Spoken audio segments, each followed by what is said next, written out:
Welcome everyone to Solo 401k Break Free from Wall Street. My name is Leah with Sense Financial, and we are a boutique financial firm specializing in self-directed retirement accounts with checkbook control. Our presenter today is Brad Sininsky, and I briefly want to introduce Brad. He is a Solo 401k and SDIRA consultant here at Sense Financial. He has a professional journey spanning over 18 years in real estate investing.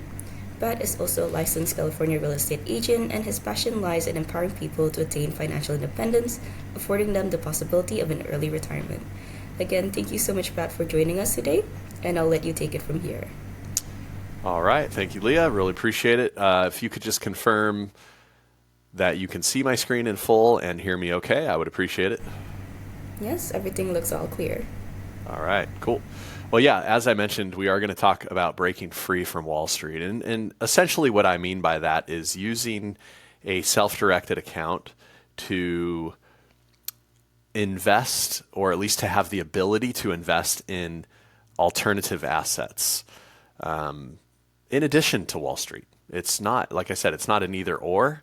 It's a opening the options. And our goal here at Sense Financial is actually to help people take control of and protect their retirement accounts. So that's essentially what we're going to be talking about here. So Leah did tell you a little bit about me. I am a solo 401k self-directed IRA consultant here at Sense Financial. And we're not a fiduciary. This is educational only. We're not here to provide legal, tax, or other accounting or professional advice. So if you need such advice, please seek out the proper professional. We're also not a fiduciary, okay? Why us? Just real quick. We've been in business since 2010. We have over 5,000 clients now, and we've set up way more than that, different types of self-directed accounts over the years. And we have 5-star reviews all over the place. And we help people in all 50 states, people from different walks of life. Many of them are self-employed. Many of them are not.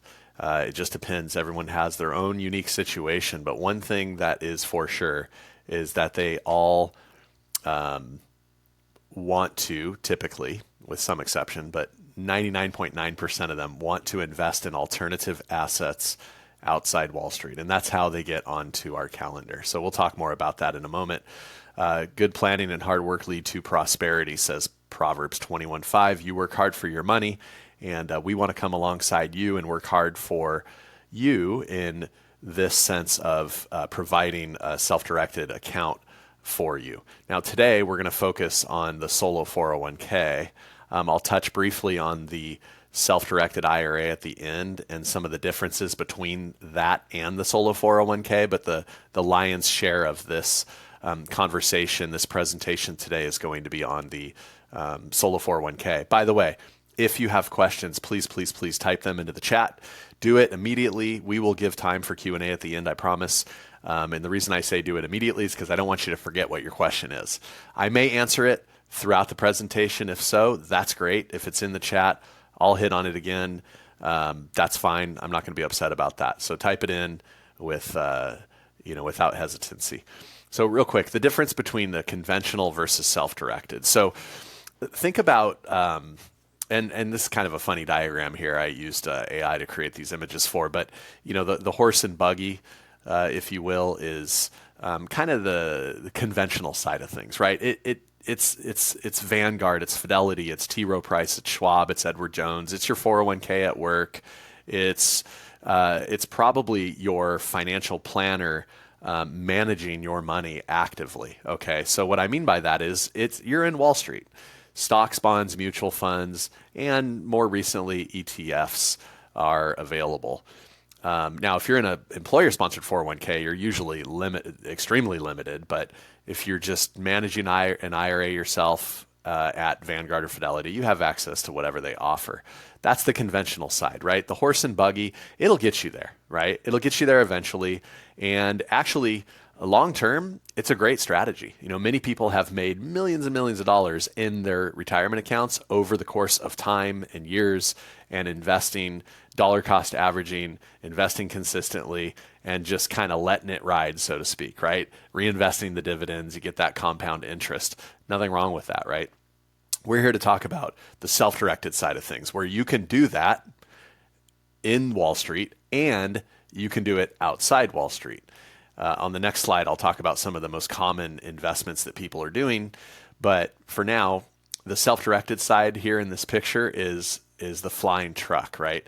I really want one of these, by the way, and maybe it'll look cooler than having two propellers. I'm not really sure, but essentially, I guess it's kind of like a helicopter in the shape of a truck, but the truck can go on the land. This truck it can go on the land. It can go over, on the land over. It has a higher clearance, right? So it can go over rocks and through some water and all sorts of different areas, off road, on road, etc.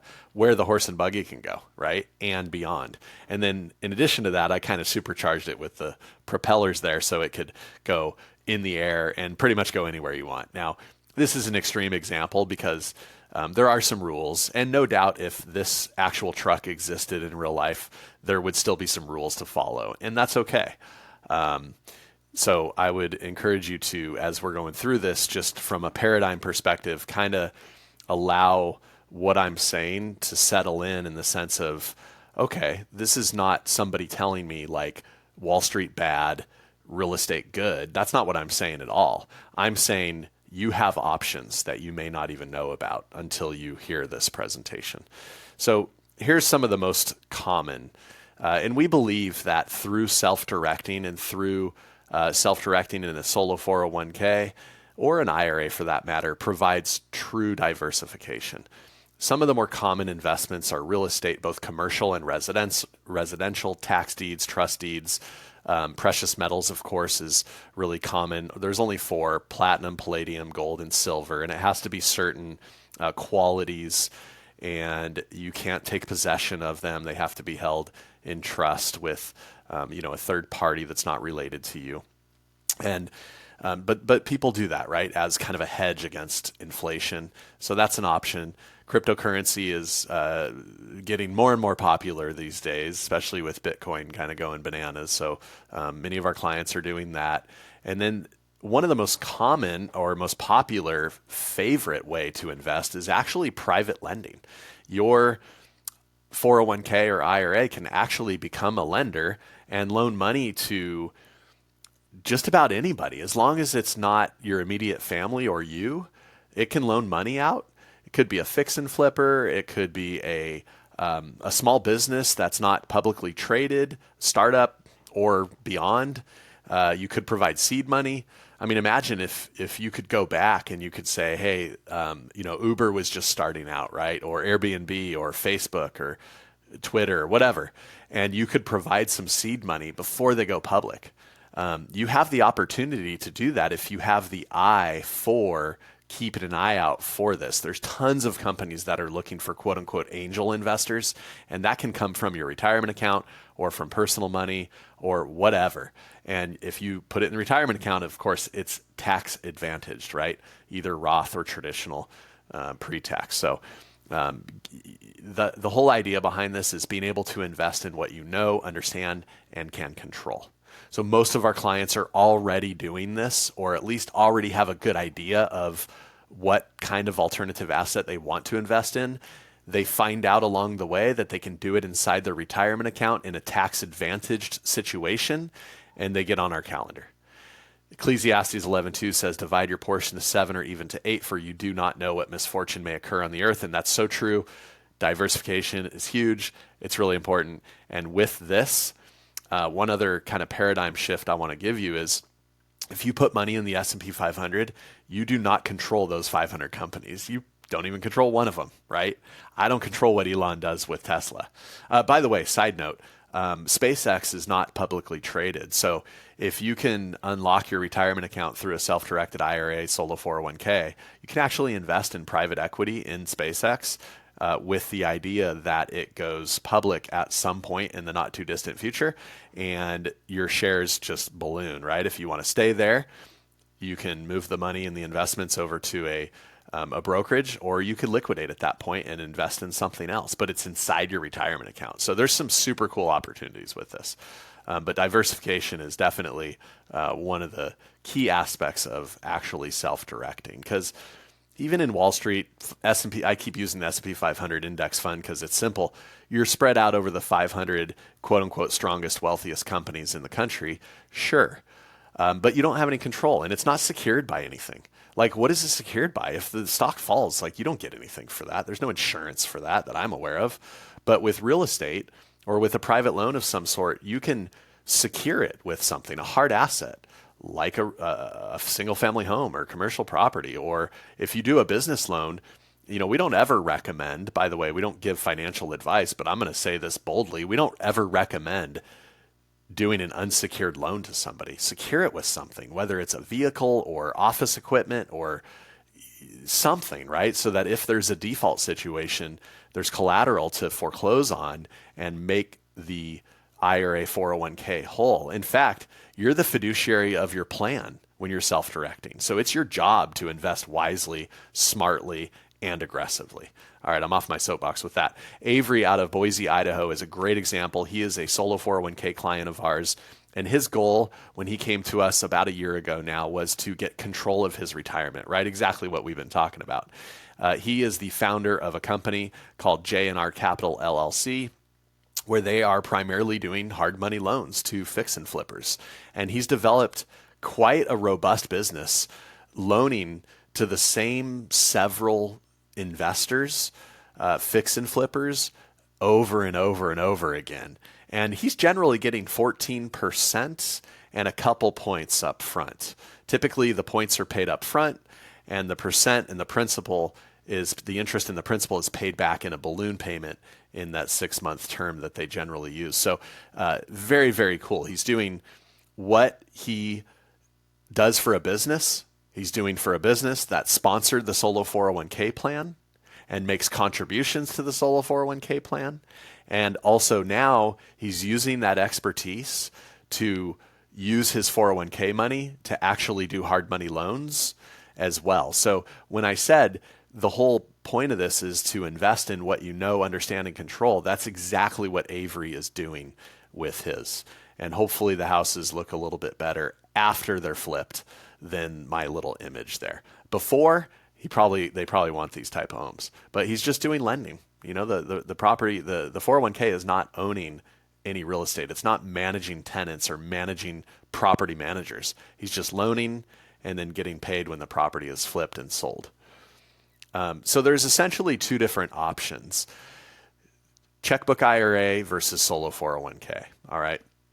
Now, the self-directed IRA is for anybody. That's why there's like 50 people in that photo, different looking people, right? Because almost anybody can have an IRA, right? Now, to contribute to an IRA, you must have earned income, but you could have an IRA rollover from a former employer, 401k, and you have an IRA, right? Whether you're actively contributing to it or not.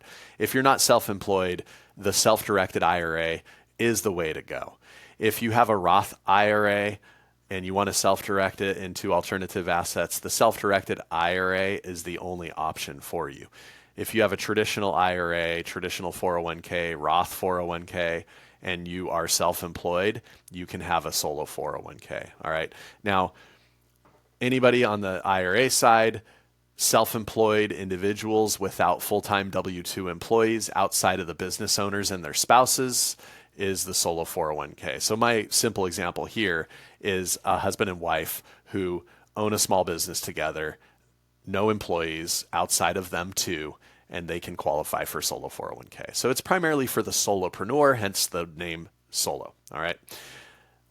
So how does it work? Well, first off, you got to have the plan sponsor, right? You need to have the self-employment activity. Like real estate agent, for example. That's a perfect example because 99.9% of real estate agents don't have employees. Okay. Typically, they're not even an employee themselves. Now, if they get to a point where they're an LLC and filing as S Corp, they can be an employee of their own business, but they still qualify for solo 401k. It's when they start hiring full-time W-2 employees that becomes an issue. All right. So if you're a sole proprietor, corporation, S Corp, C Corp, single member LLC, partnership, they all work for solo 401k. All right. So once you determine, hey, I fit that, then, and you want to move forward, then the structure is that the plan sponsor, the self-employment, quote unquote, adopts the plan. The plan, the 401k, and the trust is created. By the way, the 401k is a trust. So as as the plan trustee, which you are the trustee of the plan, like at the plan level, there's no custodian. The trust, the Solo 401k trust holds all the assets, the cash, all the accounts, all the investments, etc. So as the trustee, you control it all. Okay, we call this checkbook control. It's different with an IRA. I'll touch on that at the end, but there's no custodian here. So as the trustee of the 401k plan, you are also the administrator of the plan. You're essentially taking the role of the custodian, Vanguard, Fidelity, Schwab, T. Rowe Price as examples. You're taking that role, and you're also controlling, you're also self-directing the assets and controlling all of them. So we call that checkbook control. With this control, you can open a bank account. So everything you see here on the screen is our setup process. The sponsor is already there. 401k is created. Trust is created. You're the trustee. With that power, you open the bank account at a bank, and we help you with this. And then all the income and expenses flow into and out of that account for the investments. Okay, so when you do the initial rollover, the money will simply move into that checking account that is in the name of the Solo 401k trust that you control, and you can self-direct from there. The whole process takes about a week to set up, and maybe about 1 to 2 weeks for the rollover. It really depends on the custodian on the other side of things, where the money's coming from, and how quickly they respond to your request. All right, so one of the other benefits to the Solo 401k, and part of the reason we call it the ultimate retirement plan, is that you can invest literally 10 times the amount in the 401k as you can in an IRA. And I'll talk about how those contributions work in a moment. Proverbs 21:20 says, "The wise man saves for the future, but the foolish man spends whatever he gets." I can attest to that from personal experience, by the way. But yeah, when the times are good, we should save, because times are not always going to be good, right? And when it comes to retirement planning, of course, you're not always going to be working, most likely, and you're probably not always going to want to be like hustling out there and earning money that you can live on. So if you don't save for your future, it doesn't even have to be a retirement account. It could just be, money, right? In a checking account or whatever. But if you don't save for the future, for those rainy days, whether it's an unseen accident that you have to deal with, or something that's going to take a bunch of money, or just retirement, then, life's going to be difficult. So here's how the contributions work. So up to $23,500 per year, plus a $7,500 catch-up on the elective deferral side. If you are over 50, you get that catch-up. This can be up to 100% of your self-employment earnings. Okay, I'll talk about the difference between S Corp, C Corp versus everything else. And then if you are running payroll, like you're an S Corp, C Corp, then the contributions for the elective deferral need to be made pretty quickly, typically within 7 days of paying yourself. One of the other benefits to the 401k versus an IRA is that it has pre-tax and Roth. So it has traditional and Roth built into the same plan. Super cool. I'll touch more on that in a moment. And then, so that's the elective deferral. So again, it's pretty much up to 100%. If you're making, if you're an S Corp, like a lot of our clients are, then you're running payroll. Okay, the contributions have to be made through the payroll.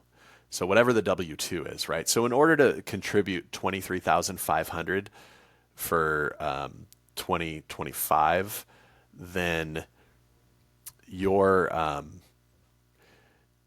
actually, I think that's a typo. I think it's 23,000. No, it is 23.5. Sorry, it was 23,000 for 2024. Excuse me. So 23.5 for 2025.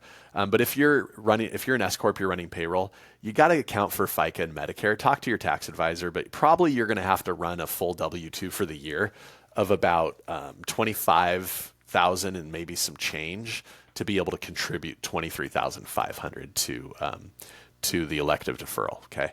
Now you can't double dip on this. So if you have a W-2 job and you're maxing that out, you're not going to be able to do the elective deferral on the Solo 401k, but I want to speak to that for a moment. W-2 group sponsored 401k plans tend to have very high fees. anywhere from a quarter point to over 2%. I mean, there's some crazy high fees on some of these W-2 401k group style 401k plans, not solo 401k. There's no fees like that. So contribute up to the match. If you're self-employed and you're making enough, get the match. That's like free money, right? But once you get the match, consider something else. And again, I'm not here to provide financial advice. This is educational only. Max out your Roth after that. Max out your HSA after that if you have one. HSA is a whole nother conversation, but amazing product, by the way. And then if you're self-employed, contribute the difference in the elective deferral to your solo 401k from your self-employment activity. So hopefully I didn't lose anybody with that, but contribute to the match in your W-2 job, contribute the difference to your solo 401k, max out your Roth, max out your HSA. I'm not necessarily giving you the proper order of this. That's for you to discuss with your tax advisor or your financial planner, but that's kind of my opinion on those things. I digress. The way that you get from 23.5 to 70 is because you also have the profit sharing. So if you're S Corp, C Corp, it's 25% of the W-2. If you're sole prop or single member LLC filing as a sole proprietor, then it's 20% of the adjusted earned income. Okay. So those two things will get you up there. Now, if you're maxing out a W-2 401k, you can go from 0 all the way up to 70,000 or 77.5 with the profit sharing only. All right. Your business just has to make enough to be able to do that. And you can do mega backdoor Roth contributions to get you there as well if you're not making enough for the percentage to get you there. And I'm happy to answer any questions on this because I know I just threw a lot of information out there. So again, the total limits if you're under 50 or 70,000 for 2025. If you're over 50, then you get that $7,500 catch up. And then there's a special super catch up as part of Secure 2.0 that took effect in 2025. If you turn in the years you turn age 60, 61, 62, and 63, you can actually go up to 81,250. And then 24, I have that on there because in some situations it's not too late to actually set up a solo 401k for 2024 and make those contributions. Okay, leverage. So this is also something that is beneficial to the IRA 401k situation outside of the stock market, right? Because other than like margin, I suppose, no one's going to give you a loan to buy more, Tesla stock or S&P 500. But in a self-directed account, if you want to buy real estate using that account, if that account you want that account to own real estate, you can actually get a loan. You can't provide a personal guarantee, so it must be non-recourse, which just means that the property is the only security. So if there's a default situation, then the property is the only thing they're going after. There's no ding to your credit. Your income is not actually part of it. They will check your credit just to make sure you are who you say you are and you're not a criminal and that sort of thing. But outside of that, it's not a factor. Think of a DSCR loan, but with the DSCR loan, you're actually debt service coverage ratio loan. You're actually still guaranteeing the loan as the borrower, even though the property is the only qualifier. With this, it's actually another step. The property is the only qualifier, meaning it's got a cash flow and you need about 6 months of reserves and that sort of thing, just like a regular DSCR loan. But the next step is that you're not providing that personal guarantee. Okay, you can't because you are a disqualified party to your plan, and that would be a prohibited transaction. Now, this will trigger UDFI tax for an IRA, so that's something to bear in mind. We can go down that rabbit hole if someone wants me to. But for solo 401k, it doesn't. And then there's only select lenders that'll do this. So our website there, SenseFinancial.com /non-recourse-lenders will get you to a list of different lenders that actually allow for that. And one of them is a broker, actually, Mark Robbins. So you could start with him and just have him do kind of the heavy lifting for you to find a lender that'll fit your situation. Disallowed investments, it's pretty simple. IRS doesn't tell you what you cannot invest, what you can invest in. There's no way to exhaust that list, but they just tell you what you can't invest in. And that is collectibles, baseball card stamps, what else? Wine, cars, antique cars, antiques, just no collectibles. Okay. And then life insurance in an IRA and disqualified parties. So you and your immediate family, your spouse, your children, their spouses, your parents and grandparents, so kind of like the lineal descents, are disqualified to the plan. So you can't invest with them using your IRA, 401k, cannot transact with them. So if your dad owns a property, you can't use your IRA to buy that property. You can't loan your dad money to flip a property or any of these other people. So just keep everything third party and arm's length, and you don't have to worry about this. That's the simplest way to say it. If you have, brother, sister, aunt, uncle, like cousin, that's okay. I don't know if you want to do that just because, maybe mixing family and business isn't the greatest idea, but they're not disqualified. Okay. It's just your immediate family there. So hopefully that makes sense. Here's a quick slide on the differences between the checkbook IRA versus the solo 401k. So the self-directed IRA is not something we offer. All of our plans have checkbook control. So the IRA LLC is the way that we do checkbook control. It's also called a self-directed IRA, but the reason you see two different columns here, one for SD IRA and one for IRA LLC, is because they're different. So a regular, basic, however you want to call it, self-directed IRA that does not have checkbook control actually requires you to go through the custodian for all transactions. So there's red tape, there's per asset fees, there's transaction fees, there's time getting to the custodian, all the information they need, the documentation for them to review and execute what you want them to execute, versus the IRA LLC side or our solo 401k, where you don't have to go through them to do that. You have the power to sign on the dotted line and fill everything out yourself. So it's more efficient. And so that's the difference. That's why that one's there.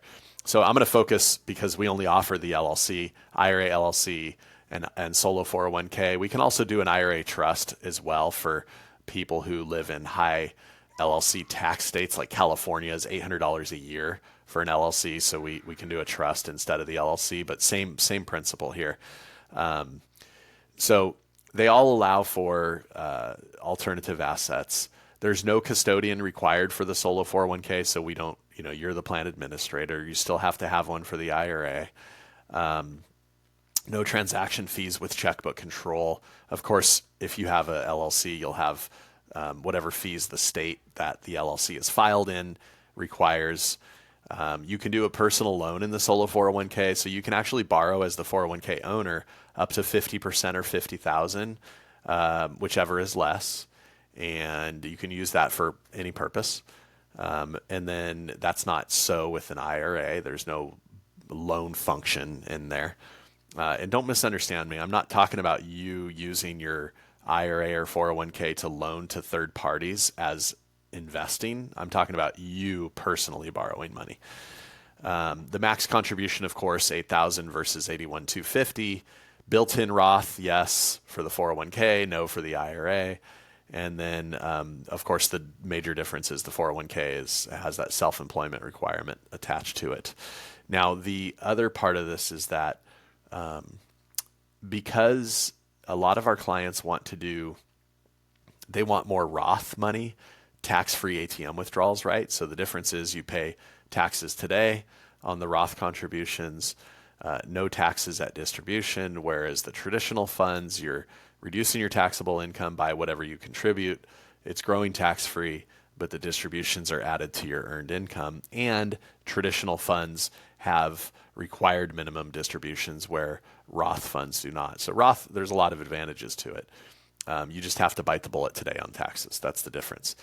But a lot of our clients want to do what are called Roth conversions. And that's much easier inside the solo 401k plan because it has Roth and traditional built into it. Whereas if you do it with an IRA, you need two separate IRAs to do it, one Roth and one traditional. And you can convert cash or you can convert assets. And so there's a whole strategy behind that I can talk about if someone wants to ask me. But typically when you convert an asset, it comes in at a lesser valuation. So you can convert that asset to Roth from traditional at a lower taxable amount than if you just convert straight cash or make straight cash Roth contributions. So hopefully that makes sense. Questions. Let's do questions. I think there's some, Leah, in the chat already that we can probably highlight and address. But yes. Let's see what they are. Tom is asking if we can get a copy of the slides. Oh, yeah, absolutely. So, Tom, we'll send out a recording. I don't know where you're coming in from. If you registered for this, you will automatically get a recording. If you didn't, then send an email to, if I could share my screen again, there we go. Send an email to contact@SenseFinancial.com and we'll send you a copy of the recording. Okay, so it depends on if you're registered, you're going to get it automatically. If not, then contact us and we'll send it to you. All right, and the second question is from Jeff. For the max 401k distribution, is it the 23.5k I would normally make if I was working as a W-2 employee at a conventional job, but that I am now making contributions as both employee and employer being self-employed? So I'll show that on stream also. Yeah. So yes, correct. That is exactly right.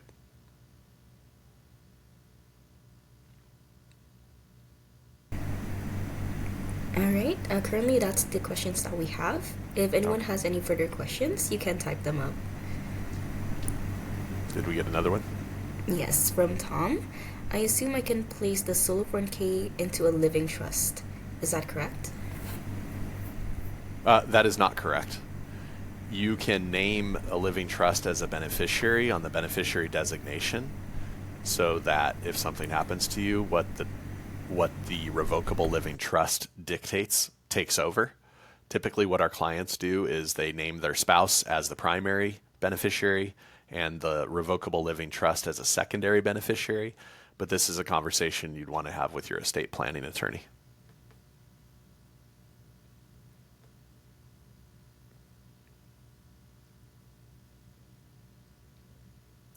Oh, we can do that. Yes. I see Jeff's question. Mm-hmm. His question is to explain the Roth conversion a bit more, please.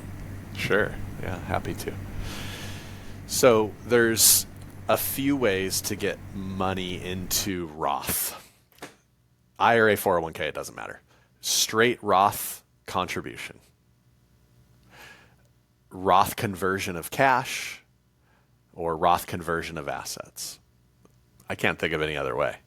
When you contribute cash to a Roth account, whether it's IRA or 401k, that amount that you contribute is remaining on your taxable income for the year, right? So if I contribute $8,000 to an IRA, actually I'm not 50 yet, $7,000 to an IRA, then I'm still paying taxes today, this tax year, on that $7,000.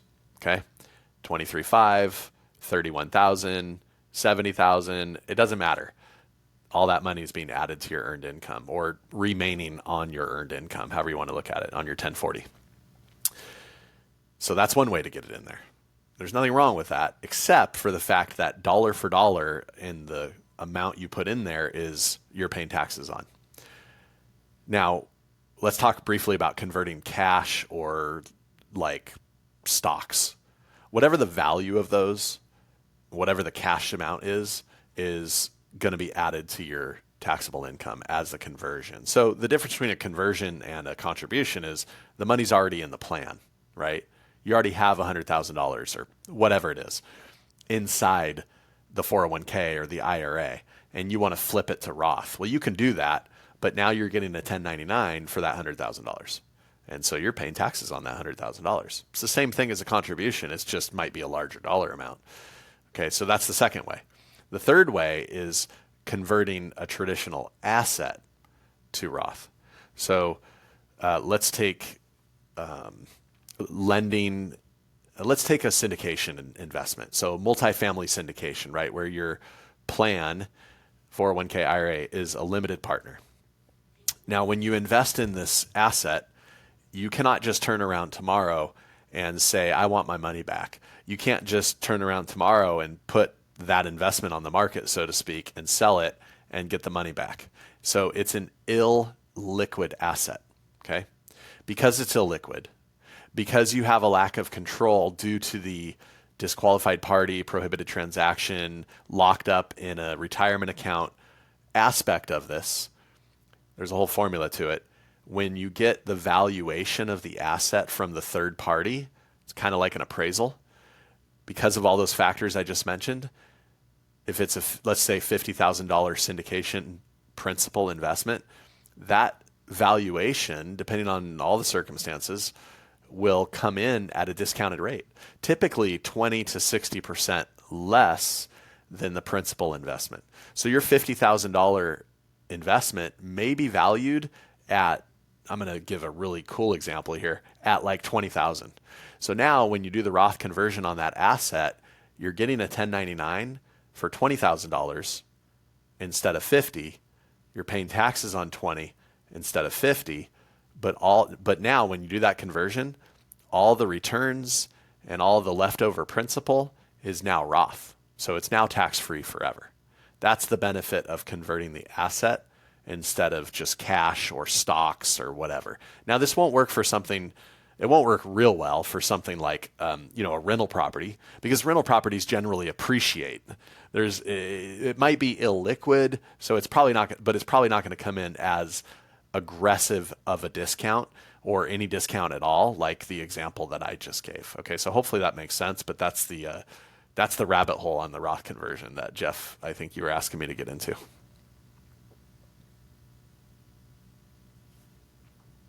What else we got? All right, I believe that's all of the questions that we have for today. And thank you so much, Brad, for answering all of the questions. Yeah, for sure. My pleasure. I will, if anybody wants to talk further about their specific situation, you can go to SenseFinancial.com /consultation and book a time on my calendar for a one-on-one, private call. There's no cost to this. And we'll discuss your situation and see if it makes sense for you to become a client of ours. Great. If not, that's cool too. There's no hard selling here, but you're going to walk away with information you didn't have about your situation for sure. So I encourage you to book a call and just ask me some further questions if you're kind of not wanting to broadcast them publicly. That's fine. And then, of course, like I said a few minutes ago, you can contact our office directly.